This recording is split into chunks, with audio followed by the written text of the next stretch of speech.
Hi everyone, विवेक गुरुजी channel में आपका स्वागत है। मैं विवेक सिंह। दीदी ओए दीदी, ओए दीदी, taunt by mister Modi to the Mamata Banerjee.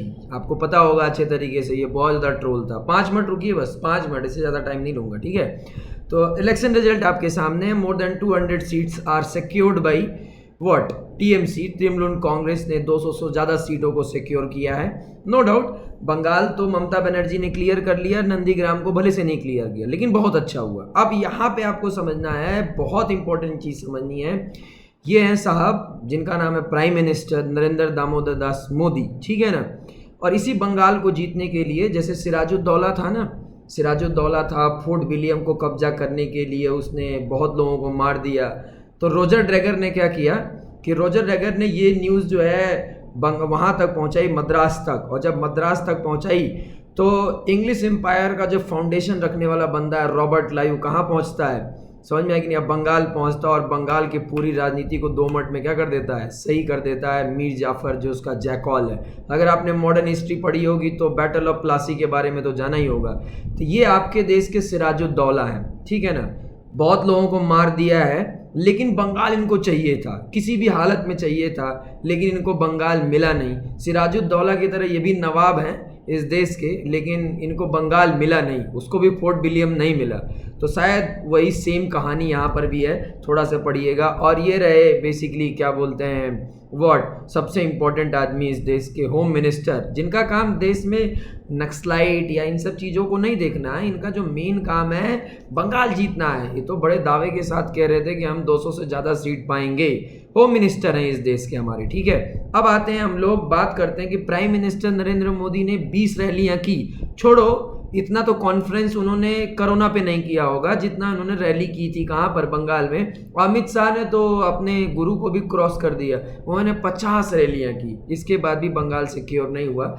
और अब यहाँ से जो सबसे इम्पोर्टेंट चीज़ है, अगर मैं प्रशांत कुमार की बात करूँ, जो कि बहुत वेल नोन, जो स्ट्रेटजी के मामले में जाने जाते हैं पॉलिटिक्स के, अगर मैं प्रशांत किशोर की बात करूं तो प्रशांत किशोर ने साफ साफ शब्दों में कहा है, प्रशांत किशोर ने, ठीक है ना, कि जो इलेक्शन कमीशन है, समझ में आएगी ना, उसने अपना पूरा जी जान लगा दिया था कि किसी भी तरीके से जो सैफरॉन कलर है वो जीते, लेकिन इसके बाद भी सैफरॉन कलर जीता नहीं है। तो इन्होंने हिदायत दी है इलेक्शन कमीशन को कि अब इलेक्शन कमीशन ऑफ इंडिया को इस तरीके का काम नहीं करना चाहिए, समझ में आएगी नहीं है, इस तरीके का काम नहीं करना चाहिए। लोग भले से कहते हैं कि इलेक्शन कमीशन एक इंडिपेंडेंट ऑर्गेनाइजेशन है, लेकिन मैं कहता हूं, मैं खुद ही टीचर हूं, मुझे पता है कि election commission is not a independent organisation, ठीक है। वो बीजेपी के क्या बोलते हैं इशारे पे चलता है। वैसे कोई भी इंस्टीट्यूशन बीजेपी के टाइम में इंडिपेंडेंट नहीं रह गया, चाहे वो सीएजी की बात करो, चाहे रिजर्व बैंक ऑफ इंडिया की बात करो, चाहे सेंट्रल ब्यूरो ऑफ इन्वेस्टिगेशन की बात करो। एक और बहुत लंबा डिबेट है, कभी मेरा दिमाग खराब होगा तो उसके बारे में मैं बताऊंगा।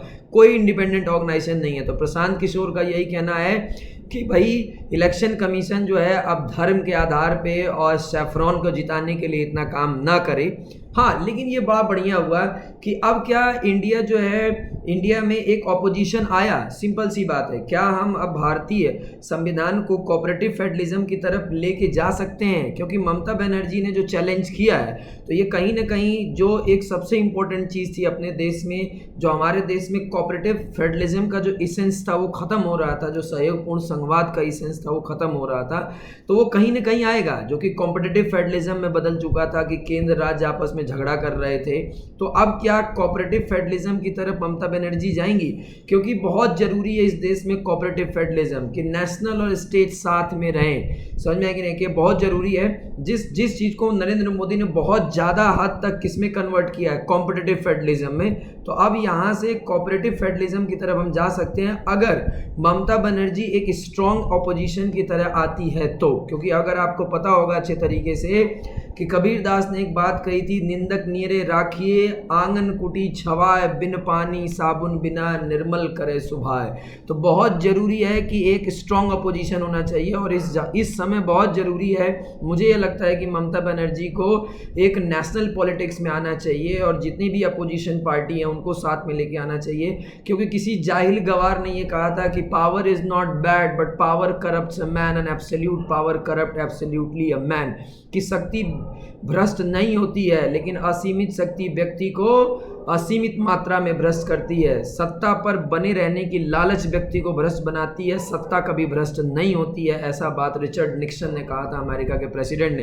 तो इस समय इस देश को एक स्ट्रॉन्ग अपोजिशन की ज़रूरत है, इसलिए ज़रूरत है ताकि जो ये एब्सोल्यूट मेजॉरिटी में नेशनल गवर्नमेंट बनी है, जो कोऑपरेटिव फेडरलिज्म वाली चीज़ों को इफेक्ट कर रही है, वो चीज़ें ना हो। तो thanks for watching me and please please please please just give me your suggestion in comment box. Bye bye.